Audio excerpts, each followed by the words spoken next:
Masap Lagansa tim 49 dari Purbijaya ya. Kira-kira Masap, sedikit pertanyaan saya dari Andi PB Channel untuk arena perdana kita dari Purbi Jabar ini, menurut Masap gimana nih? Alhamdulillah memuaskan. Memuaskan ya? Rata-rata orang nggak ada yang ngomong kecewa, belum ada yang kecewa. Alhamdulillah. Jadi dalam tanda kutip, alhamdulillah cukup lumayan bagus ya, cukup menantang ya kira-kira. Menantang. Boleh kita 4 kali 4 ya kok ya? Mantap ya. Mudah-mudahan untuk berikutnya ini menjadi sebuah tantangan untuk di arena Pulau Jawa ya Mas Sab ya. Terima kasih Mas Sab. Bagus kan? Oke.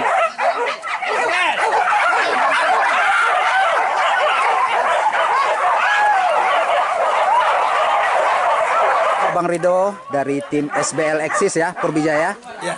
Bang Rido, saya sedikit minta pengamatan Bang Rido. Saya dari Andi PB Channel. Kira-kira menurut pengamatan Bang Rido, arena terbaru Purbi Jabar ini kira-kira bagaimana untuk tantangannya Bang Rido? Arenanya luar biasa, tantangannya luar biasa. Pematang belok-belok, jam-jam serat, masuk anjing awak, butang kemari, butang saya kemari 2 kali. Tapi kira-kira mempunyai pesona sendiri nggak kira-kira Purbi Jabar? Mempunyai pesona sendiri. Mudah-mudahan ini berikutnya menjadi daya tarik untuk teman-teman kita Sehobi Purbi di Pulau Jawa ya, untuk hadir kedua kalinya dan ke berikutnya di Purbi Jabar. Mudah-mudahan Purbi di Pulau Jawa salam kompak selalu Bang Rido. Kompak selalu. I don't ever slow up, no I don't take shit. I got no love for the fakeness. If you wanna play tough and wanna hate this, I'll always show up and make a statement. I don't ever slow up. Skater.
JGL.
Delapan lima satu.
Delapan sembilan Manggarai.